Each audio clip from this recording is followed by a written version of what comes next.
Now the 14th chapter. The 14th chapter is also known as Gunatraya Vibhaga Yoga, or it is known as the yoga of three constituents: Constituents.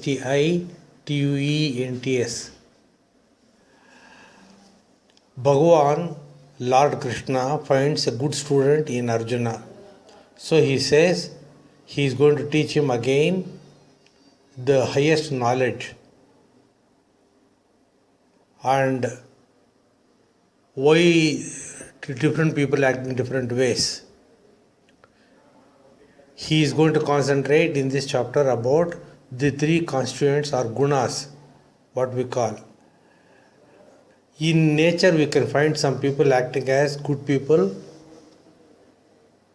and some are business minded, and some are wicked people.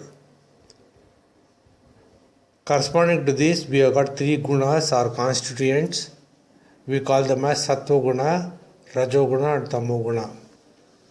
And Lord Sri Krishna is going to expand these things in this chapter. Within bracket, first sloka. This is a small chapter consisting of only 27 slokas. In the second sloka, he says, people who know about these things, about gunas, will be called as Gnanis. Such people will not get rebirth.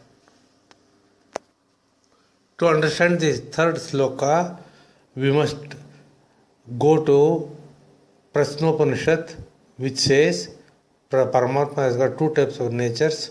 One is the superior type, which is also called as Prana. And the next one is the lower type of Prakriti or nature, which is called as Rai. The combination of these two things will result in the genesis of this universe. Actually, the lower type of Prakriti or nature will act as the womb or the body of each thing that has been created, and the superior type of Prakriti or the nature will sit inside the living things as Jivatma or individual soul, and in non-living objects as Antaryami Shakti. My superior nature will act only as seed. However, with the lower nature, the people can be born as either gods, within bracket demigods, or manes, manes, or human beings or animals, and even as plantations. Fourth sloka, within bracket.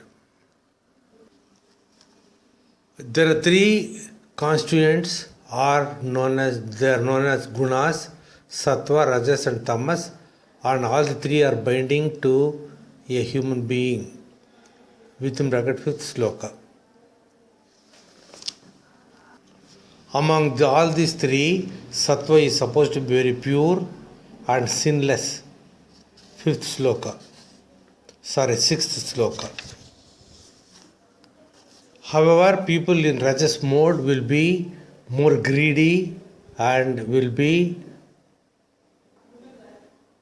involved in some type of action to earn more and more money.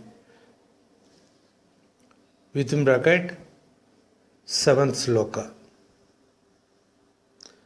The people in tamas mode are full of ignorance and delusion,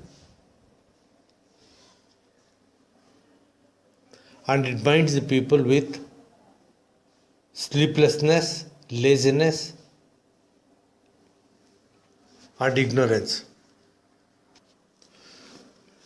The ninth sloka explains how these three gunas are binding. Sattva will bind a person with pleasure, whereas rajas will force a person to work, and tamas will make the patient very lazy and ignorant in everything. Now the 10th sloka. In the 10th sloka, Paramatma says, it is interesting to note that everybody will have sattva, rajas and tamo gunas in them. However, one of them will be more dominant than the other. Some people may show up sattva guna sometimes, and the same person will be greedy, showing rajoguna sometimes, and sometimes he may also show tamoguna, ignorance. When a person is craving for knowledge and he wants to get knowledge through all his sense organs, he can be said to be in sattva guna or sattva constituent.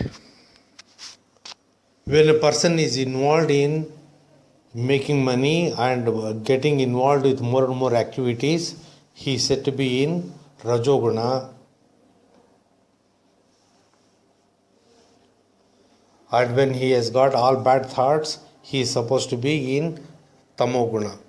Within bracket, 12th sloka.